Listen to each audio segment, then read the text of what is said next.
Hello everyone, and this is Get Your Mind Right. I'm Ryan Cruz, and this series it's a thin line between empathy and codependency. So, the last video I talked about the characteristic of codependency, which one of them was denial. And so now we're going to talk about poor communication. So as I was researching like the definition of poor communication, I know most people are just like, it is what it is, poor communication. But when I researched poor communication entwined with codependency, what I found was something I didn't really too much think about. And so let me read off to you the definition of poor communication. So when there is a discrepancy between what is said and what is heard. So to me, when I read that, or when I first think of poor communication, I just think of someone not speaking their mind or just sitting there quiet, doing like a silent treatment to someone. But when I read it in the definition type of term, it made me think about, it made me really think about the part of what is heard. And so this is why I have a really big deal with always trying to figure out the definition of something, because sometimes when we just go off of the street definition, your friend definition, a lot of times we don't know what we're talking about. And then later on, when we're trying to get help for something or move on from something, it's like you can't really ask for what you really need because you have twisted up the definition of something so much because you didn't want to fall into a certain category. So that's why I'm going to always try my best to give you a definition of something, because I want to make sure me and the listener are actually talking about the same thing, right? So as you know, I'm going off of Melody B. Codependency No More book. I'm going to put the information inside the description box. Like in all the videos, I put her information inside that description box, so you could always look her up on Audible if you do not want to sit down and read.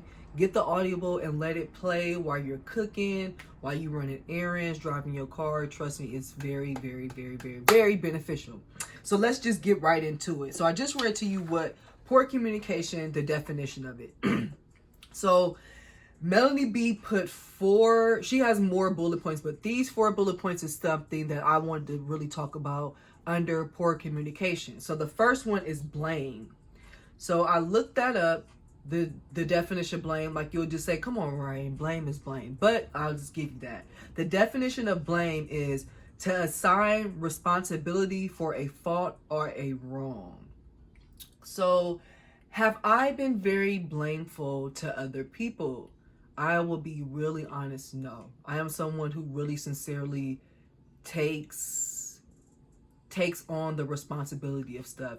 I can say I'm the person people tend to like to blame stuff on. So I'll give you some examples right quick. So I had a friend, an old guy friend, best friend, nothing romantic involved. When things would go wrong for him and I was around, he would really sincerely blame me for it. And my silly self really will take on that blame. I would try my best to clean up whatever his problem was. So it could be something of like, maybe he spent too much money that day and knowing he doesn't have the money to back it up later on, right? So I will begin feeling guilty of thinking, okay, earlier that day, maybe I should have told him not to buy that bottle of water, and that was $5 to buy the $1 bottle of water, but he wanted the $5 bottle of water because it looked fancy and the packaging looked nice, so he wanted to take a picture of it on Instagram to show that he got big money to buy a $5 bottle of water. If this person did something silly where they could put themselves in harm's and getting incarcerated, they will actually blame me for it, and I will actually accept the blame. I don't think I realized what I was doing until I read the Codependency, or I listened to the Codependency No More book. And that's when I really realized, like, I have this person really coming to me, blaming me for their issues. And my silly butt is actually saying, yes, I am to blame. Now, I really had nothing to do with any of his issues, but it was that he and a lot of people looked at me as I'm supposed to be the one to stop you from doing something stupid. And to be honest, sometimes I'm the one egging you on to do the stupid activity. Why? Because I didn't trip off it even being stupid. I wasn't judging you to that degree.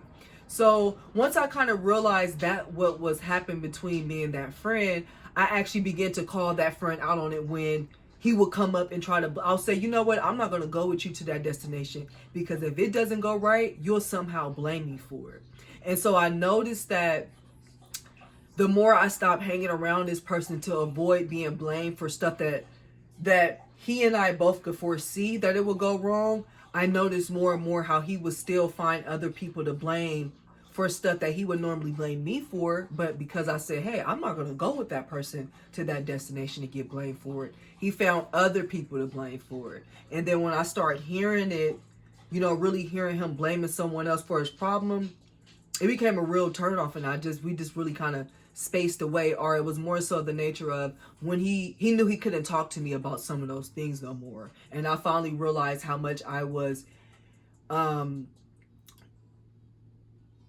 handicapping him, disabilitating him by always accepting the blame. Another one was threaten. So threaten means states one intention to take hostile action against someone else. Now, I've never threatened anyone, without me actually doing it. And maybe it was more so in a sense of, you know, I'm probably catching public transportation and some guy is near me and I have to, you know, threaten him with, you know, my mace, back up, something like that.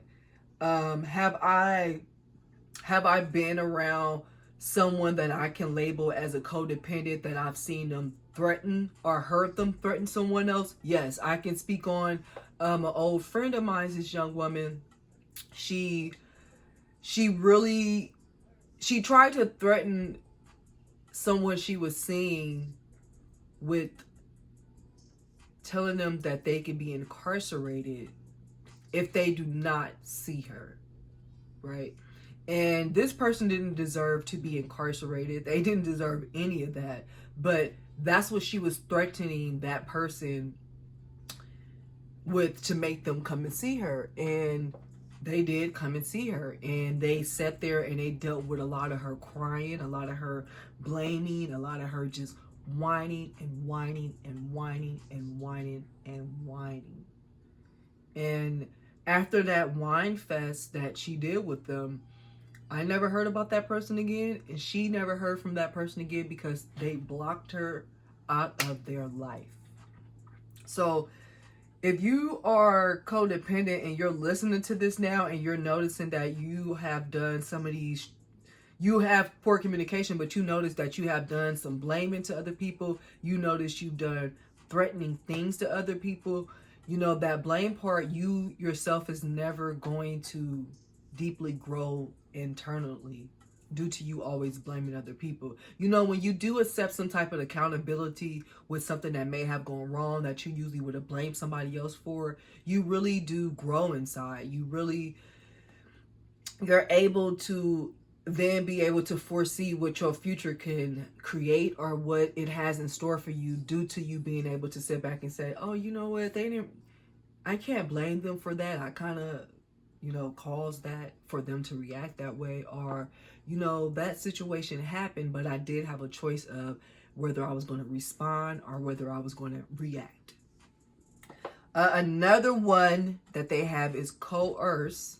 And so coerce is something it can get really, I feel like it's one of those words that you can really twist up and not know what you're talking about. So coerce means persuade an unwilling person to do something by acts, to do something by using force or using the threats, right? So I want to give an example because a lot of things, to be coerced is kind of like one of them things of, you sometimes don't know that happened to you until you explain it to someone and they're like, you know, you was just coerced to do X, Y, and Z. And the person may feel, you know, you are right, but they don't want to kind of admit that somebody else forcefully made them do something. So that's why Coerce, I really was sitting up here saying I really want to give a good or like a good example along with it, because a lot of times people don't know when they're actually doing it, and then sometimes people don't know when they're actually being coerced. So one little one I found on here, it was an example of coerce is for a person to threaten his friend if the friend does not steal money for him, to pressure or intimidate someone. So one time I think I was watching something on Netflix, and the guy had a girl, right? And so it was a bunch of guys outside too as well. And he basically told her, if you don't sleep with me, I'm going to let the other guys in to do what they want to do, right? And so she did it. And then I think the guy just went off and let it all out on social media that she was this, that, and the third. And in her mind, you know, everybody was asking her, well, did you sleep with him? And she was like, I did. Yet I did it because he told me if I don't, X, Y, and Z was going to come in here and do whatever they want to do to me. So coerce is one of them things of, when you are being coerced, you may just feel so embarrassed to say it to someone outside of your situation that happened, because you're still thinking in your mind, well, technically, I guess I had a choice to say yes or no. But if I said no, the repercussions would have been so much worse than if I said yes. So be very aware of the coerce. Be very aware of that, someone doing that towards you, and if you are doing that to somebody else. And then lastly was beg. Beg as a marker under poor communication, as a characteristic for codependency. So the beg. Ask someone earnestly for something. They also put the word humble with it, but I didn't want to use that with that. So it just say ask someone earnestly for something, right? Please, please, please don't leave me. Please stay. Please go with me to the store. Please, please, please buy me this. I think I begged someone before. I think I did. I really feel like I have begged someone to do something. I can't think of it now, but I feel like I've done this. I feel like I've done this beg thing before. I think I did this with my fiance in my early 20s when we were gonna break up. It wasn't like a serious for sure over breakup, but it was one of the ones where he was able to manipulate me with his emotions. And I think he wanted me to stop doing something, maybe hanging out, something that I shouldn't have been listening to him in the first place. I should have said, well, if you don't want me to do that, that's on you. You can get out of my face. But he wanted me to do something. I didn't do it, which I should not have wanted to do because it was stupid anyway. But the repercussions behind it, you know, was him basically breaking up with me.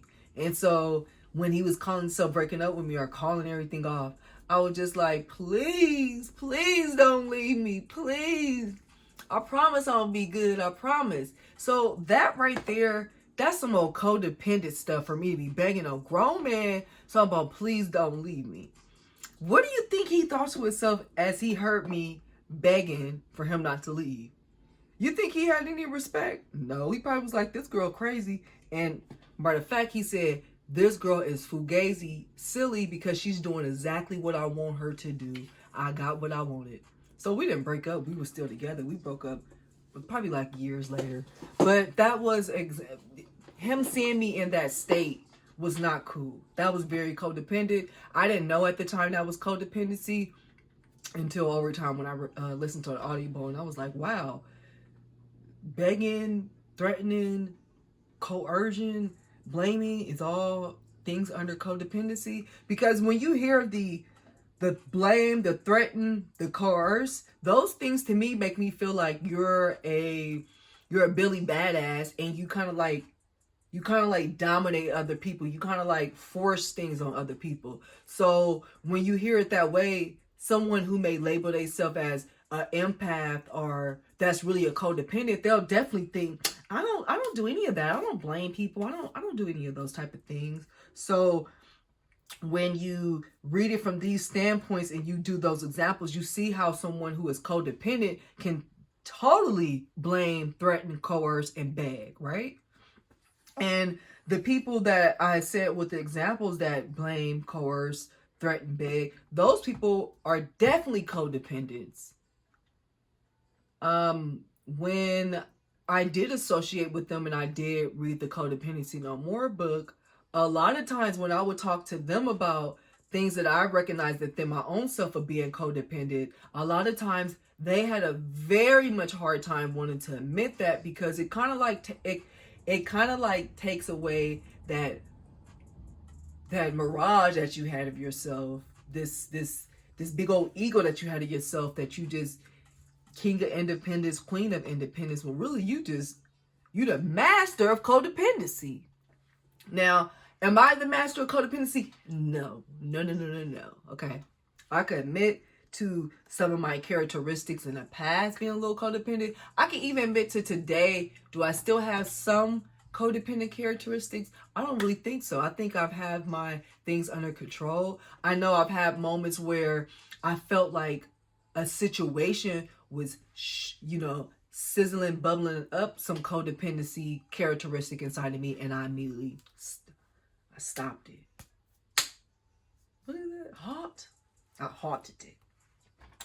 So, poor communication, when you are in a situation where you're having poor communication as a codependent, it can become dishonest. It can become confusing to other people, to yourself, because let me explain what you're doing. You're trying to manipulate the other person based off of your own fears. Now,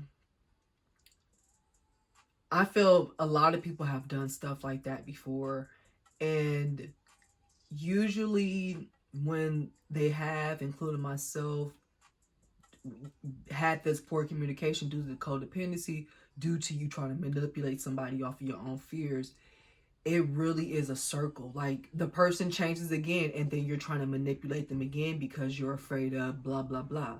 So it keeps not only the person in like a stiff anxiety state, but as the codependent, the person that's really engulfed in the poor communication, they just stay on one. And what I mean by on one, I mean just searching for, just on one, searching for who could they blame, who could they coerce, who could they do what with, because they don't want to sit back and deal with any of their own problems.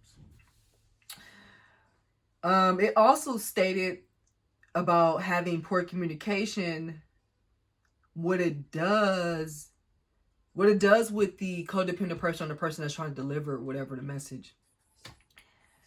You don't know yourself, right? Because you're so much trying to cater to everyone else, that it's very difficult for you to communicate to others. It's very difficult for you to express yourself.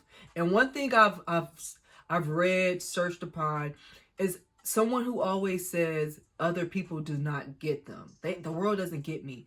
Get over yourself. Yes, they do. You just don't know how to communicate for people to thoroughly grasp what you're saying. Like, when I talk to people and I'm like, I need this main point to be made, because this is the meat of it. This is the importance. I really try my best to really break down that meat of it, to really explain it in layman terms where a 2-year-old could grasp it. Now, certain things in life, everyone is not going to grasp the first time, because it is something deep that you're going to have to repeat over and over again for someone to get. But a lot of things in life, a lot of people will understand you. A lot of people will have empathy for you, but it's up to you to feel comfortable within yourself. It's up to you to know yourself good enough to be able to express your feelings, for you to be able to thoroughly express your thoughts, to articulate how you're thinking, what you're feeling. Another thing with codependence and poor communication is having the fear of disappointing someone with your communication. So, not allowing other people to see your true response, your true thoughts, how you sincerely, genuinely feel about whatever topic you are talking about. You are walking around in this fear of not wanting to disappoint your friends, your family, whoever you're talking to, because your idea is different than the crowd. Remember this. Somebody understands you. Agreeing and understand two different things, and you don't have to have both all the time. For me, I'd rather for you just to understand what I'm talking about, what I mean, than to just agree with me. I've had people agree with me, and then I'm talking to them about it, and they're like, "What?" I'm like, "How did you agree with me earlier about it? Because you wasn't even thoroughly listening. You found little pieces out of that stuff, and you just agreed." No, understand what I'm saying or what someone else is saying before you hop on and agree. So for those out there, you probably don't want to label yourself as codependent yet, but you are noticing that you having some of these characteristic traits that leads up to codependency. And one of them right now is the poor communication. First step you can do to better that poor communication is sometimes literally writing out what it is you want to communicate to someone. Write it out.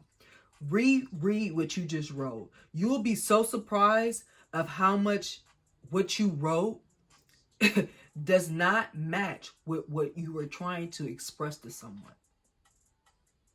And once you really sit up there and grasp that and actually say to yourself, I have the message. I have the message to deliver to this person. It's up to me to make this message palatable for other people to want to listen and learn from it. It's up to me to make it understandable for other people to grasp and understand.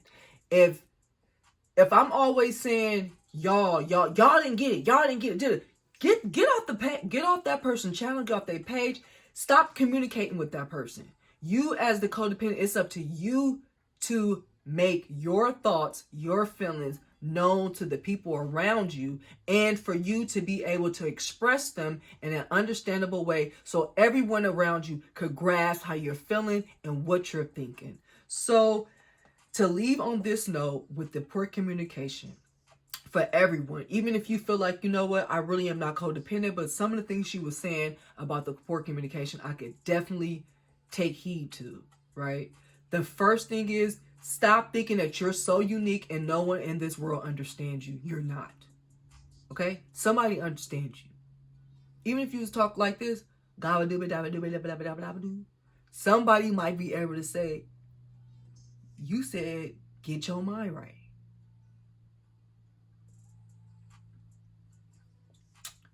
The second thing, say out loud or write down what it is you're trying to communicate to someone. Read it or listen to it and then ask yourself, do you even get what the person is saying? Do you even get what you're saying yourself? Did what you write out match, or did what you say out loud match with what you are truly trying to express? If not, now you're starting to see why your poor communication is bad. And then third, lastly, people like you. People love you. People respect you. When they come and talk to you, they want to know your opinion. They want to know what's your thought process behind it. Why did you come up with this answer? So stop thinking everyone is out to get you. Stop thinking people do not like you. Yes, you're going to have people who don't like you. Yes, you're going to have people out to get you. But not everyone is. And when you keep thinking that, you hold who you truly are in, that people cannot even, they don't get the benefit of the true you. The true you is probably amazing, functionable, humorous, whatever. But People are not getting that from you because you're concerned with whether they like you or not, whether you're going to hurt their feelings or not when you talk. And guess what? Don't care about that. What the people around you care about, and I know that is what they care about. They care about what you truly feel. They care about what's your true opinion. Because when you show your truth, you teach other people stuff. You really do. Every time I speak my mind to people and I say, you know what? I understand that, but let me just say this part. They say, you know what, Ryan? That makes sense too. Oh, okay. And we leave it. It's not so much of who's right, who's wrong. It's just more so of, I didn't even think about it like that. Thanks. Thanks for putting that out there. So poor communicators, write out your thoughts, record your thoughts, re-listen to them, reread them, see if they make sense. That's why people probably not grasping it. Understand that there are a lot of people that like you. There are a lot of people who want to hear what you have to say. Do not be afraid to express it. We need it. We need your expressions. We need your thoughts. We need your opinion due to the fact so we could all continue to learn. Trust me on this. I'm not lying to you. Anyway, I'm going to be done with the poor communication. The next video is going to be about weak boundaries. That's going to be really good because, I mean, men and women got weak boundaries. I done met a couple men, they boundaries are so weak. I'm like, ooh, ooh. You know, who you going to allow to do what, who will hide it to you? So that's going to be the next one, weak boundaries. And I'm even going to probably look up ways to help create strong boundaries because I can't just talk about it and not try to find a solution for it. I hope everyone has understood what I mean by poor communication and really sincerely make an effort to stop the poor communication because it's not beneficial to yourself. It's not beneficial to the people around you that care about you. It's not beneficial. I want to say see you guys in the next video and have a wonderful, wonderful, wonderful rest of the evening. And thank you so much for watching. Get your mind right. I'll see you soon.